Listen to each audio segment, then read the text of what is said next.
जैसा कि हमने पिछले एपिसोड में देखा था कि सिलो टाइगर किंग ने कंप्लीट मार्शल गॉड बॉडी को भी अचीव कर लिया था और उसे एक गोल्डन मार्शल गॉड बनने के लिए डुगू तियांदाओ को डिफीट करना था। इसीलिए वो डिवाइन स्काई थंडर प्लेटफॉर्म पर भी पहुंच गया था।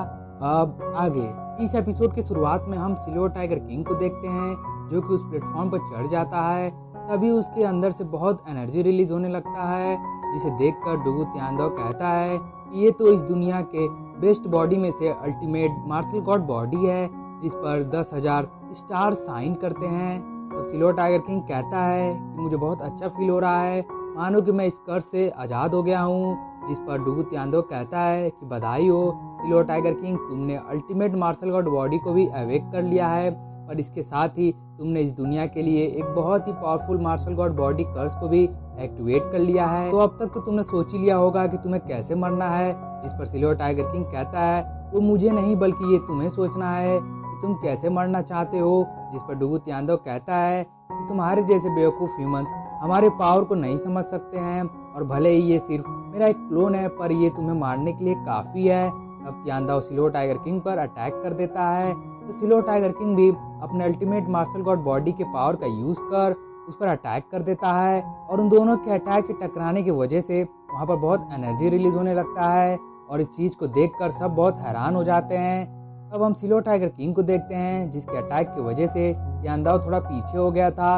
इस पर सिलो टाइगर किंग बोलता है कि तुम मुझे मारने की बात कर रहे थे और तुम्हें देख के लगता है कि तुम तो मेरे स्पीयर अटैक के भी काबिल नहीं हो। जिस पर तियांदाओ गुस्सा हो जाता है और सिलो टाइगर किंग पर अपने पावर से अटैक कर देता है और सिलो टाइगर किंग उसके अटैक को डॉज कर उसके अटैक को डिस्ट्रॉय कर देता है। तब ये देखकर तियांदाओ तुरंत अपने पावर का यूज कर वहाँ पर एक थंडर बर्ड को समन कर लेता है और उससे सिलो टाइगर किंग पर अटैक कर देता है। पर सिलो टाइगर किंग उस थंडर बर्ड को पकड़कर डिस्ट्रॉय कर देता है और कहता है कि अब मेरे पास अल्टीमेट मार्शल गॉड बॉडी है तो मुझे इन थंडर अटैक का कोई डर नहीं है। और ये बोलकर सिलो टाइगर किंग तियांदाओ पर अटैक कर देता है और तियांदाओ अपने सामने गोल्डन बेल सील्ड को बनाकर बच जाता है। और सिलो टाइगर किंग उस पर लगातार अटैक कर उसके उस सील्ड को भी डिस्ट्रॉय कर देता है। अब डुगू तियांदाओ तुरंत गोल्डन ड्रैगन हीट स्किल का यूज कर एक ड्रैगन से सिलो टाइगर किंग पर अटैक कर देता है और सिलो टाइगर किंग उस ड्रैगन को सिर्फ अपने एक अटैक से ही डिस्ट्रॉय कर देता है, जिसकी वजह से तियांदाओ भी थोड़ा पीछे हो जाता है। तियांदाओ कहने लगता है कि मेरे ट्रू फॉर्म के पास भी अल्टीमेट मार्शल गॉड बॉडी है और मोटर रियल में नेचुरल सेपरेशन की वजह से कोई भी आउटसाइडर अपने फुल स्ट्रेंथ का यूज़ नहीं कर सकता है, इसीलिए मेरी स्ट्रेंथ अभी सप्रेस है, नहीं तो तुम्हें मारना तो मेरे लिए कोई बड़ी बात नहीं है। जिस पर सिलो टाइगर किंग बोलता है कि अगर बात करने से ही सब काम हो जाता तो हमें फाइट करने की क्या ज़रूरत है। जिस पर तियांदाओ गुस्सा हो जाता है और अपने स्वॉर्ड से सिलो टाइगर किंग पर अटैक कर देता है और सिलो टाइगर किंग सिर्फ अपने हाथ से ही उसके स्वॉर्ड को रोक देता है। तब तियांदाओ कहता है कि तुम अपने स्पीयर का इसलिए नहीं यूज़ कर रहे हो क्योंकि तुम मुझे अपने फिजिकल स्ट्रेंथ का यूज़ करके हराना चाहते हो ताकि तुम इस चीज़ से इस मोटर रियाल्म के लोगों के अंदर विश्वास को कायम रख सको। इस पर सिलो टाइगर किंग कहता है पर इसका मेन कारण यह है कि तुम मेरे स्पीयर के अटैक के काबिल नहीं हो। और ये बोलकर सिलो टाइगर किंग अपने किसी स्किल का यूज़ कर उसे पीछे कर देता है और फिर उस पर लगातार अपने फिस्ट से अटैक करने लगता है, जिसके बाद वो उससे कहता है कि अलविदा हमेशा के लिए। और ये बोलकर सिलो टाइगर किंग अपने one finger plum blossom skill का यूज कर तियांदाओ के क्लोन को डिस्ट्रॉय कर देता है। पर तभी वो प्लेटफॉर्म थोड़ा हिलने लगता है और सिलो टाइगर किंग पर कुछ अटैक्स होने लगते हैं। तब सिलो टाइगर किंग कहता है कि तुम मुझे 8-to-8 फाइट में नहीं हरा पाए तो अब तुम ऐसी हरकत कर रहे हो। और ये बोलकर सिलो टाइगर किंग वहाँ से भागने लगता है पर तभी उस प्लेटफॉर्म से कुछ चैन निकलकर सिलो टाइगर किंग को पकड़ लेते हैं, जिसे देखकर बाई वांगटियान कहता है कि सिलो टाइगर किंग को मारने का ये अच्छा मौका है। तब वो सिलो टाइगर किंग को मारने के लिए जाने लगता है पर तभी रास्ते में उसे एक और पर्सन दिख जाता है जो सिलो टाइगर किंग को मारने जा रहा था और वहाँ पर 2 और पर्सन आ जाते हैं। तब गोल्डन आर्मर क्लेन की पैट्रियाज जिन यूरुओ बाई वांगटियान से कहती है मुझे नहीं लगा था कि हम कभी ऐसे भी मिलेंगे। जिस पर बाई वांगटियान कहता है कि बातें तो हम बाद में भी कर सकते हैं और अभी सिलो टाइगर किंग को मारना जरूरी है। तब शुआ बोलता है कि सिलो टाइगर किंग की फाइट इस पूरे मोटर रियाल में दिखाई पड़ रही है और इससे पहले ह्यूमन क्लेन से सिलो टाइगर किंग को कोई बचाने आ जाए हमें उसे मारना होगा। अब वो चारों सिलो टाइगर किंग को मारने के लिए चले जाते हैं। तब हम सिलो टाइगर किंग को देखते हैं जो कि एक केज के अंदर कैद होता है और उसके चारों तरफ से बहुत से स्वॉर्ड ने उसे घेर कर रखा होता है। सिल्वर टाइगर किंग अपने पावर का यूज कर अपने हाथ में लगे उस चैन को तोड़ देता है और अपने इनफाइनाइट स्पीयर स्किल का यूज कर अपने स्पीयर के बहुत से क्लोन को बनाकर उन सभी स्वॉर्ड्स पर अटैक कर देता है।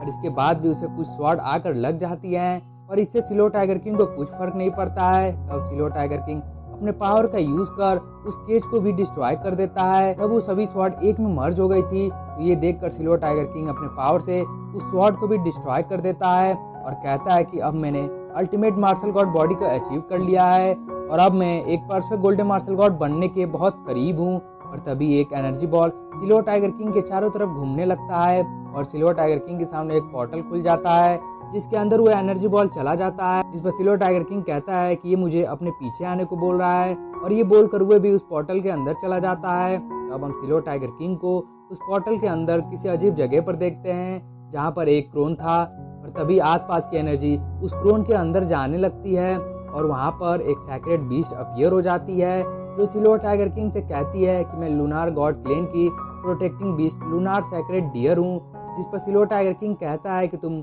लूनार गॉड क्लेन की प्रोटेक्टिंग बीस्ट हो, तो मुझे बताओ कि यहाँ पर क्या हुआ है, क्योंकि लूनार गॉड क्लेन तो एक पावरफुल क्लेन हुआ करता था, तो इसकी ऐसी सिचुएशन कैसे हो गई, कहीं ये सब उस इन्फर्नो स्वेलिंग ड्रैगन की वजह से तो नहीं हुआ है। जिस पर वो सैक्रेड डियर कहती है कि हाँ भी और नहीं भी, क्योंकि जब कुछ आउटसाइडर्स ने इस मोटर रियाम पर अटैक किया था तो मेरे पूरे क्लेन ने अपने पावर का यूज कर इस लूनार डिवाइन क्रोन के मदद से इस मोटर रियाम के मार्शल आर्ट के लिए एक होप बनाई रखी, क्योंकि वो सब हमारे इस मोटर रियाम को अपने कब्जे में करने के लिए आए थे। जिस पर सिल्वर टाइगर किंग कहता है कि लगता है कि इसी की वजह से वो सब इस मोटर रियाम के पावरफुल पावर हाउस को नहीं मार पाए थे, इसीलिए उन सब ने बस इन सब को सील किया है। अब वो सैक्रेड डियर आगे बताती है कि मैंने अपने फ्लेश और ब्लड को इस लूनार डिवाइन क्रोन पर सेक्रीफाइस कर दिया है ताकि मैं लूनार डिवाइन लाइट का यूज कर इस सील को खत्म कर सकूं, जिसकी वजह से आज हजारों साल बाद ये सील बहुत कमजोर हो चुका है और तुम ऐसे पहले पर्सन हो जिसने इस कर्स को तोड़कर अल्टीमेट मार्शल गॉड बॉडी को अचीव कर लिया है। तो अब मेरा मिशन कंप्लीट हो चुका है, तो अब मैं आराम से जा सकती हूँ। पर वो आउटसाइडर फिर से इस वर्ल्ड पर अटैक करेंगे और उन्हें रोकने का एक ही तरीका है, इस मोटर वर्ल्ड को स्ट्रांग बनना होगा। और भले ही तुमने अल्टीमेट मार्शल गॉड बॉडी को अचीव कर लिया हो, पर तुम्हें अल्टीमेट में भी ultimate supreme martial god body को अचीव करना होगा ताकि तुम सुप्रीम गॉड रियाल्म को अचीव कर सको। इस पर सिल्वर टाइगर किंग कहता है कि इसके बारे में तो मैंने कभी नहीं सुना है और मैं इस सुप्रीम मार्शल गॉड बॉडी को कैसे अचीव कर सकता हूँ। जिस पर सैक्रेड डियर कहती है कि तुम्हें इसके लिए स्टार्स को कंडेंस करना होगा। तब सिल्वर टाइगर किंग पूछता है कि वो किस तरह, पर उस सैक्रेड डियर तब तक वहाँ से गायब हो चुकी थी। और इसी के साथ हमारा ये एपिसोड यहीं पर खत्म हो जाता है। दोस्तों, अगर आप लोग को वीडियो अच्छी लगी हो तो प्लीज़ वीडियो को लाइक और चैनल को सब्सक्राइब कर दीजिएगा। तब तक के लिए मिलते हैं नेक्स्ट एपिसोड में, तब तक के लिए सायोनारा। और कमेंट करके जरूर बताइएगा कि आप लोग को एपिसोड कैसा लगा।